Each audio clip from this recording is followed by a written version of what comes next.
Well, yes, papers are done now, and we have to sink our teeth into the matter of the day. Security is topmost on the front, is on the front burner this morning. Yesterday, we were told that the IG's inspectors, the Inspector General's special team, special intelligence team, finally apprehended some members of the Boko Haram sect who masterminded the kidnap of Chibok schoolgirls some 4 years ago. And they were paraded in front of the TV. But we have this morning with us Mr. Femi Adesina, who is a senior special advisor, beg your pardon now, let me get that, special advisor, yes, special advisor, media and publicity to President Muhammadu Buhari. And we'll be talking about a number of things, especially as borders and security and other national issues. Mr. Adesina, you're welcome to Sunrise Daily this morning. Thank you. Good morning. Good morning. Well, it's been a very, very long one when we talk about security challenges. If we were to start chronicling from the beginning of this year, things that have happened, incidences that have happened, lives that have been lost, especially some people don't want to use the term farmer herdsman crisis. Some people don't want to use, but we've seen all sorts of incidences. The lives taken by Boko Haram, the lives allegedly taken owing to farmer herdsman crisis, the lives allegedly taken owing to banditry, just sheer banditry. It would seem that somehow a lot of Nigerians will say that the Nigerian state has finally lost. It is very clear now that we have lost monopoly of violence, and it would seem that it's in the hands of everyone, especially those who care to or who dare to procure this, instrument of violence. How are you reacting to that?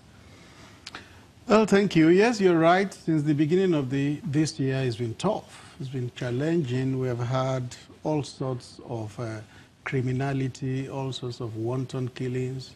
But then what I would not agree with is the government losing monopoly of anything. But when it comes to violence, nobody ever has the monopoly. Nobody. Because at any given time, violence can flare as long as people have access to instruments of violence. And what are those instruments?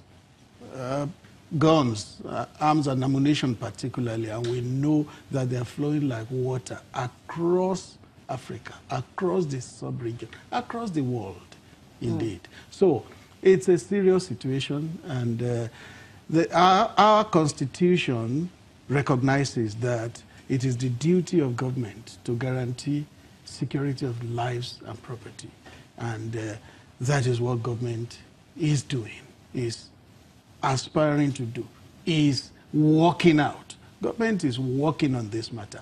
It may not have solved them now, but it does not mean they will not be solved. Well, you're aware, I mean, you're a journalist. Before you became a special advisor to the president on media, you're a journalist, and I'm sure that you've seen lots of columns written on, a failed state situation. And we've seen some states fail in Africa as a result of, governments losing monopoly of violence. So some people would argue that sometimes the symptoms that we see, could actually begin to push us in a direction that perhaps are we approaching that particular definition?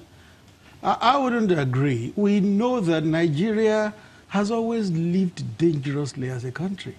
Many times Nigeria had been on the precipice, and it just needed a tip to fall over or to pull back at the last minute. I don't believe Nigeria will ever become a failed state. I don't think so. But that's my personal opinion. Those who believe that we are on the verge of becoming a failed state have a right to their opinion, but I don't think so. I don't think Nigeria will fail. Even there was an international is prophecy the right word, that Nigeria will fail by 2015. 2015 came, and Nigeria trudged on. This country will always trudge on. You have recently argued that it's not a situation of the government is not doing enough. I think it was an article published by some online medium, the Cable being the one of them. And you were listing some of the actions that the government has taken in recent times.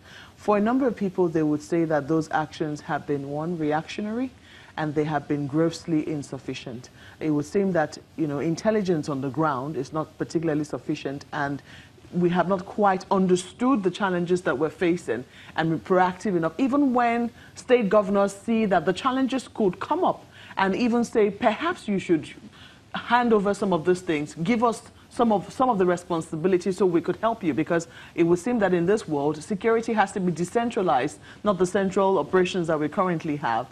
It would seem that, you know, we have been short of solutions, and that's one of the reasons why we keep saying, perhaps on a weekly basis, the numbers that we see lose their lives.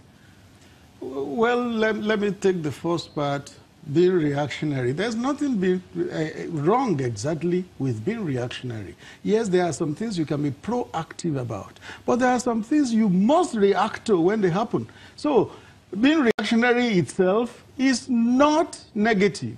You must react. A lot of people say, oh, you are too reactionary, you are not proactive. There are some things you will never be able to respond to until they happen. So there's nothing exactly wrong in being reactionary. Yes, there are certain things you can prevent from happening by being proactive. In that area, would you say that government has, you know, scored well? Would you say that, wouldn't you agree with people who say that they have failed totally in the area of being proactive? I shouldn't score government because I'm a part of it. The fair scoring should come from outside government. But we know that there will be some jaundiced scoring. This time... Would you say that it is jaundiced? If people say yes, that sure. So far, so good. Because nothing has been apprehended. I mean, yes, we understand that the major challenge this government faced, the major security challenge it faced when it was coming to office was the Boko Haram crisis. But a number of people saw that the Boko Haram crisis, you know, was just one part of it. It could spill over. It could become something else. It could roll over into something else. And they were recommending that, look, we need to be more proactive in ensuring that it doesn't become something else in other parts of the country. In that respect, would you agree with those who say that we have failed totally in being proactive in trying to, you know, stop some things before they develop? Why I wouldn't agree with them is because a lot of people are politicizing everything. They are politicizing everything. They are saying this failed, that failed, this failed, that failed, because they have their own political agenda. They are not dispassionate about what is happening in the country. So if they are speaking from a political standpoint, there's nothing one can do about it.